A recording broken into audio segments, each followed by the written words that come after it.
আসসালামু আলাইকুম রহমতুল্লাহি ওবরকাতুহু। সম্মানিত দর্শক, জাতিসংঘ বা জাতিপুঞ্জ ইউনাইটেড নেশন অতি সম্প্রতি বাংলাদেশের বিষয়ে একটি বিস্ফোরক মন্তব্য করেছে। জাতিসংঘের যে সকল খুব গুরুত্বপূর্ণ অঙ্গ প্রতিষ্ঠান রয়েছে তার মধ্যে তাদের যে মানবাধিকার সংস্থা, সেই মানবাধিকার সংস্থার যিনি প্রধান, তিনি অতি সম্প্রতি একটি বিস্ফোরক মন্তব্য করেছেন, মিস্টার তুর্ক। তো এই ভদ্রলোক যেটা বলেছেন সেটা হলো, যখন জুলাই আগস্ট আন্দোলন চলছিল, বিপ্লবের প্রস্তুতি হচ্ছিল, তখন সেনাবাহিনী যেন গুলি না চালায়, এবং সেনাবাহিনী যদি গুলি চালায় তাহলে তাদেরকে জাতিসংঘের যে শান্তিরক্ষী মিশন সেখান থেকে বাদ দিয়ে দেওয়া হবে, এরকম একটি চাপ সেনাবাহিনীর উপর প্রয়োগ করা হয়েছিল। এবং এই কথার ফলে আমাদের যে রাজনৈতিক অঙ্গনে রীতিমতো বিস্ফোরণ তৈরি হয়েছে। এর কারণ হলো যে আমরা যেভাবে ম্যাটিকুলাস ডিজাইনের কথা শুনছি, সেই ম্যাটিকুলাস ডিজাইনটা আসলে কী আমরা এখনও বুঝে উঠতে পারিনি।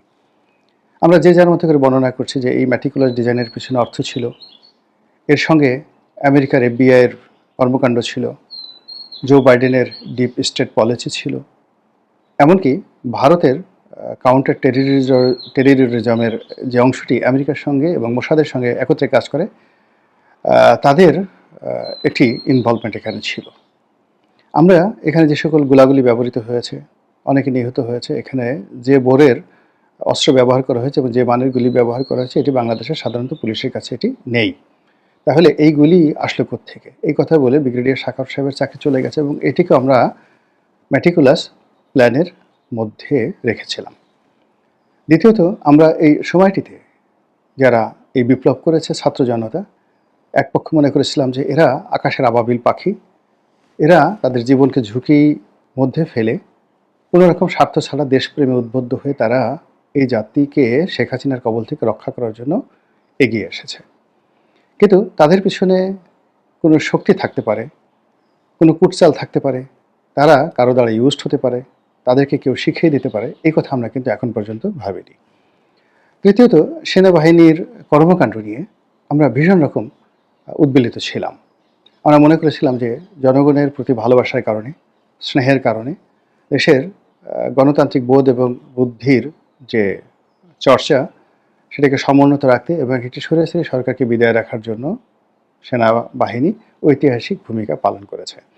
কিন্তু সেনাবাহিনী যে কেবলমাত্র তাদের চাকরি বাঁচানোর জন্য, কিংবা জাতিসংঘে তারা যে দায়িত্ব পালন করে সেখান থেকে তারা যে ডলার পায়, সেই ডলারের লোভে তারা সরকারের সেই নির্দেশনাসমূহ অমান্য করেছে এবং নিজেদেরকে নিষ্ক্রিয় রেখেছে। এই যে কথাগুলো এখন আমাদেরকে চিন্তা করতে হচ্ছে, সত্য মিথ্যা পরে দেখা যাবে, কিন্তু এই কথাগুলো কিন্তু এখন চিন্তার মধ্যে চলে এসেছে, যার ফলে পুরো সরকার ব্যবস্থা, তারপরে পুরো এই বিপ্লব, পুরো আগামী দিনের রাজনৈতিক ভবিষ্যৎ, নির্বাচন, সব কিছু এলোমেলো হয়ে যাচ্ছে। এবং একই সঙ্গে যে আশঙ্কাগুলো দেখা দিয়েছে, সেই আশঙ্কাকে নিয়েই মূলত আজকে কিছু কথা আপনাদেরকে বলবো। প্রথমত হলো যে জাতিসংঘ যে কাজগুলো করে, সেই কাজগুলো তাদের পেছনে একটা বিরাট স্বার্থ থাকে। এই যেমন ধরুন, আমাদের দেশে রোহিঙ্গা যারা আছে, এই রোহিঙ্গাদেরকে ব্যবহার করে জাতিসংঘ কিন্তু মূলত ব্যবসা করছে। এখানে তারা যে টাকা দিচ্ছে তার সিংহভাগই তারা মেরে দিচ্ছে। অর্থাৎ এই রোহিঙ্গারা বাংলাদেশে আছে, তাদেরকে দেখিয়ে বিশ্বের বিভিন্ন দেশ থেকে তারা চাঁদা আদায় করছে, ডোনেশন দিচ্ছে, 80 টাকা নিজেরা মেরে দিচ্ছে, গাড়ি বাড়ি আসা যাওয়া, প্লেন ভাড়া, চার্টার প্লেনে করে বাংলাদেশে আসছে, আবার এখান থেকে হেলিকপ্টারে করে তারা যাচ্ছে। তো এখন একজন কর্মকর্তা, জাতিসংঘের একজন কর্মকর্তা, তো যারা শরণার্থী বিষয়ক কর্মকর্তা, মানবাধিকার বিষয়ক কর্মকর্তা, এরকম আরও অনেক কর্মকর্তা যারা আসেন, তো এরকম একজন কর্মকর্তার পিছনে ধরুন 1 কোটি টাকা খরচ গেল, আর তিনি এখানে দিয়ে গেলেন 50 লাখ টাকা, এসে 50 লাখ টাকা দিয়ে গেলেন। এরকম ঘটনায় কিন্তু রোহিঙ্গাদেরকে নিয়ে ঘটছে, এবং এই রোহিঙ্গা সমস্যার তারা সমাধান যদি করে তাহলে তাদের এই ব্যবসাটা বন্ধ হয়ে যাবে। দ্বিতীয়ত, তারা কিন্তু এই যে করোনা নিয়ে ব্যবসা করে, ভীষণ রকম করোনা নিয়ে ব্যবসা করে। তৃতীয়ত, তারা পরমাণু, তাদের একটা কমিশন আছে, ইন্টারন্যাশনাল অ্যাটমিক কমিশন। এই কমিশনের মাধ্যমে বিভিন্ন জাতিকে ভয় দেখিয়ে যে তোমাদের দেশে তোমরা পরমাণু গবেষণা চালাচ্ছ, কাজেই তোমাদের উপর এম্বার্গো দেওয়া হবে, এই ভয় দেখিয়ে তারা কিন্তু কোটি কোটি নয়, মানে বিলিয়ন বিলিয়ন ডলার ঘুষ খায়। কখনো সরকারিভাবে মানে জাতিসংঘের ফান্ডে টাকা দিতে হয়, কখনো ব্যক্তিগতভাবে জাতিসংঘের যারা কর্মকর্তা তারাও কিন্তু এই টাকা গ্রহণ করে। ফলে জাতিসংঘ সাধ্য তেঁতুলের বেশি নয়। এটি সাম্রাজ্যবাদী শক্তির একটা হাতিয়ার তৃতীয় বিশ্ব এবং দ্বিতীয় বিশ্বকে দমন করার জন্য এবং প্রতিপক্ষকে দমন করার জন্য। আরও যদি স্পষ্টভাবে বলি যে এই জাতিসংঘের পুরো মেশিনারিজটি হলো মার্কিন যুক্তরাষ্ট্রের হাতিয়ার। তারা এই হাতিয়ার ব্যবহার করে কখনো ইরানের বিরুদ্ধে নিষেধাজ্ঞা দেয়, কখনো আসাদের বিরুদ্ধে নিষেধাজ্ঞা দেয়, কখনো সেই হাইতিতে সৈন্য পাঠায়, কখনো তারা এই প্রতিষ্ঠানটাকে ব্যবহার করে ন্যাটোকে ব্যবহার করে তারা বিশ্বে যুদ্ধ বাঁধিয়ে দেয়, কখনো কখনো কোনো দেশের সহায় সম্পত্তি তারা সেখানে লুটপাট করে নেয়। বোঝার চেষ্টা করুন, এখন তারা ইউক্রেনকে নিয়ে যেয়ে খেলা খেলছে, পুরো দেশটাকে তছনছ করে ছেড়ে দিচ্ছে। পৃথিবীর যে কয়টি সভ্য এলাকা রয়েছে এবং খনিজ সম্পদে পরিপূর্ণ, যেটিকে স্বর্গভূমি বলা যেতে পারে, সেটি হলো এই ইউক্রেন। সেই ইউক্রেনকে তারা যুদ্ধের মধ্যে ফেলে দিয়েছে। এখানে জেলেনস্কিকে ক্ষমতায় বসানো থেকে শুরু করে তাকে রাশিয়ার সঙ্গে যুদ্ধে ঠেলে দেওয়া পুরো কাজটাই করেছে ইউরোপ এবং আমেরিকা। এখন সেই কাজ করে তারা পুরো জাতি এবং ভূখণ্ডকে এমনভাবে তারা জিম্মি করে ফেলেছে যে তোমাদের দেশের যত দুর্লভ খনিজ সম্পদ রয়েছে সেই দুর্লভ খনিজ সম্পদ এখন আমাদেরকে দিতে হবে। একমাত্র আমেরিকাই এটা চাচ্ছে $500 বিলিয়ন। আমাদের রিজার্ভ এই মুহূর্তে যদি $25 বিলিয়ন হয়, তাহলে তারা $500 বিলিয়ন এই সমপরিমাণ খনিজ সম্পদ তারা ইউক্রেন থেকে নিতে চাচ্ছে এবং এই কাজ করার জন্য তারা জাতিসংঘকে তাদের টুলস হিসেবে ব্যবহার করেছে। এখন সেই জাতিসংঘ বাংলাদেশের ক্ষমতার পট পরিবর্তনে ব্যবহৃত হয়েছে। কাজেই এখানে আগামীতে সেনাবাহিনীর অবস্থা কী হবে, দেশের স্বাধীনতা সার্বভৌমত্বের অবস্থা কী হবে, ভৌগোলিক অবস্থা কী হবে, এই জিনিসগুলো মানে আগামীতে একটা বিশাল অশনি সংকট আমাদের জন্য তৈরি করে ফেলেছে। এই কারণে এই সংগঠনটি একবার যে দেশে নাক গলিয়েছে সেই দেশটিকে সরাসরি জাতিসংঘের বিরুদ্ধে বিদ্রোহ করতে হয়েছে এবং জাতিসংঘের সৈন্যদেরকে মেরে তাড়িয়ে তাদের লাশ টানিয়ে রেখে তারপরে তাদেরকে স্বাধীনতা ঘোষণা করতে হয়েছে। আপনারা তো রুয়ান্ডার কথা জানেন। তো রুয়ান্ডাতে জাতিসংঘ রক্ষী বাহিনী ছিল, বাংলাদেশের সেনাবাহিনীও সেখানে ছিল। তো সেই রুয়ান্ডার যে গৃহযুদ্ধ কিভাবে হয়েছিল এবং সেই গৃহযুদ্ধ থেকে বের হয়ে এখন দেখেন রুয়ান্ডা তাদের যে নেতৃত্ব এখন Paul Kagame, one of the finest president around the world, তার মতো এইরকম প্রাজ্ঞ অভিজ্ঞ যুদ্ধজয়ী নেতৃত্ব পৃথিবীতে বিরল। তিনি কি করেছেন? তিনি এই জাতিসংঘের বিরুদ্ধে যুদ্ধ করে জাতিসংঘকে পরাজিত করে তারপর তিনি সেখানে গিয়েছেন। আজ দেখেন আসাদের অবস্থা, এই জাতিসংঘ তাকে খেয়ে দিয়েছে, সাদ্দামকে জাতিসংঘ খেয়ে দিয়েছে, তারপর লিবিয়াকে জাতিসংঘ খেয়ে দিয়েছে, আফগানিস্তানকে জাতিসংঘ খেয়ে দিয়েছে। আফগানিস্তানের $8 বিলিয়ন আমেরিকা আটকে রেখেছে। তারা যদি মানে তালেবানরা তো আসলে অনেক সভ্য, তালেবানরা যদি সমস্ত আমেরিকান সৈন্যদেরকে জিম্মি করে রাখতো যেভাবে তারা বিজয়ী হয়েছিল, তাহলে এই $8 বিলিয়ন পরিবর্তে তারা $80 বিলিয়ন ক্যাশ পেমেন্ট করে তারপর তাদেরকে সেই জিম্মি ছাড়াতে হতো।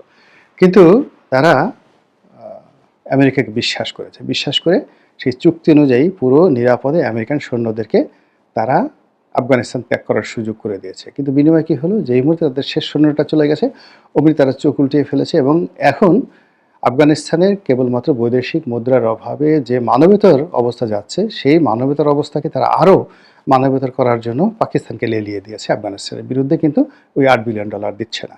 এবং পুরো এই যে কর্মকাণ্ডগুলো চলছে, জাতিসংঘের মানবাধিকার কমিশন কোথায়, জাতিসংঘের এই মহাসচিব কোথায়, তিনি কেন আফগানিস্তান যাচ্ছেন না, তিনি কেন বাংলাদেশে আসছেন, এটি হলো প্রশ্ন। এখন কথা হচ্ছে যে জাতিসংঘ যদি বাংলাদেশে এই যেটা মিস্টার তুর্ক বলেছেন যে তিনি তাদের কথায় তাদের প্রভাবে যদি শেখ হাসিনার পতন হয়ে থাকে তাহলে এটার বিনিময় তারা চাইবেন, বিনিময় তাদেরকে দিতেই হবে। এখন সেই বিনিময়টা কি? এখানে একটা জটিল অবস্থায় ডক্টর মোহাম্মদ ইউনূস পড়েছেন। প্রথমত, জাতিসংঘ কখনো চীনকে এখানে ঘাঁটি গাড়তে দেবে না। দ্বিতীয়ত, এখানে তারা ভারতকেও ঘাঁটি গাড়তে দেবে না। এখানে তাদের জন্য সেন্ট মার্টিন লাগবে এবং সেন্ট মার্টিন তাদের জন্য যে প্রস্তুত করা হচ্ছে না, বা এই গত 7 মাস ধরে সেন্ট মার্টিনকে যে জাতিসংঘের জন্য সাজানো হচ্ছে না নববধূ রূপে, আপনি কি করে বুঝলেন? একটু সেন্ট মার্টিন যেয়ে দেখেন তো, যাওয়ার চেষ্টা করে দেখেন তো কি অবস্থা হচ্ছে সেখানে। দ্বিতীয়ত, রোহিঙ্গাদেরকে নিয়ে জাতিসংঘের একটা মাস্টার প্ল্যান আছে, মায়ানমারকে নিয়ে একটা মাস্টার প্ল্যান আছে। তারা এই বাংলাদেশের ভিতর দিয়ে আরাকান রাজ্যের মধ্যে একটা সেফ জোন তারা করতে চাচ্ছে। আপনি বোঝার চেষ্টা করেন যে নো ফ্লাইং জোনের মতো যদি একটা সেফ জোন তারা এই রোহিঙ্গাদের জন্য করে ফেলে, এবং সেই সেফ জোনের দ্বারা মায়ানমারের কোনো ক্ষতি হবে না। এর কারণ হলো এই এলাকাটি আলটিমেটলি আরাকান আর্মিদের দখলে চলে এসেছে। এখন এখানে যদি তারা একটা করিডোর তৈরি করে, একটা সেফ জোন তৈরি করে, পুরো যাকে বলা হয় ঝুঁকিটি বাংলাদেশের পার্বত্য অঞ্চলের উপর এসে যাবে। আর এখানে যদি তারা ঠিক সেই পূর্ব তিমুরের মতো একটি রাজ্য প্রতিষ্ঠিত করতে পারে, সেটা আরাকানে হোক, টেকনাফে হোক, উখিয়াতে হোক, বা যেখানেই হোক, এবং সেখানে যদি গুশমাহের মতো একজন শাসক তারা পেয়ে যায়, এবং আরেকটা নোবেল পুরস্কার সেখানে দেয়া যায় তাদের মধ্য থেকে, এবং জাতিসংঘের আশ্রিত একটি রাজ্য সেখানে থাকে, এবং আমেরিকার সমস্ত প্রযুক্তি সেখানে স্থাপন করা যায়, তাহলে একই সঙ্গে ভারত, পাকিস্তান, চীন এবং বাংলাদেশ সবগুলোকে রীতিমতো দৌড়ের উপর রাখা যাবে। এখন এই যে বিষয়গুলো নিয়ে আলোচনা হচ্ছে, আশঙ্কা হচ্ছে, শঙ্কা হচ্ছে, কথা হচ্ছে, বার্তা হচ্ছে, এগুলো নিয়ে সরকারের পক্ষ থেকে কোনো রা নাই, টু নাই, শব্দ নেই। আপনারা প্রশাসনের বিভিন্ন স্তরে এখন অনেক আমেরিকান দালালকে দেখতে পারবেন, সিআইএর এজেন্ট বলে পরিচিত, দীর্ঘদিন ধরে সিআইএর এজেন্ট হিসেবে পরিচিত, তাদেরকে দেখতে পাবেন। এরপর বাংলাদেশের নাগরিকত্ব নেই এরকম অনেক আমেরিকান দালাল ফড়িয়ারা এখন বাংলাদেশে ছড়িয়ে ঘোরাচ্ছে। আর তারই মধ্যে যখন একের পর এক মব তৈরি হচ্ছে, আইনশৃঙ্খলা যখন অবনতির চরমে, মানুষের প্রাণবায়ু যখন নাভিশ্বাসে পরিণত হয়েছে, অর্থাৎ নাক দিয়ে নিঃশ্বাস প্রশ্বাসের পরিবর্তে নাভি দিয়ে নিঃশ্বাস প্রশ্বাস বের হচ্ছে, ঠিক সেই সময়টাতে আমাদের দেশে জাতিসংঘের মহাসচিব তিনি আসছেন। তো মিস্টার গুতরেস যে আসছেন এই মুহূর্তে, তিনি কি আমাদেরকে চুম্বন করার জন্য আসছেন, আলিঙ্গন করার জন্য আসছেন, না আমাদেরকে কিছু দিতে আসছেন, না দিতে আসছেন, সেটাই দেখার বিষয়। মহান আল্লাহ রাব্বুল আলামিন আমাদের সবাইকে হেদায়েত দান করুন এবং হেফাজত করুন। আসসালামু আলাইকুম ওয়া রাহমাতুল্লাহি ওয়া বারাকাতুহু।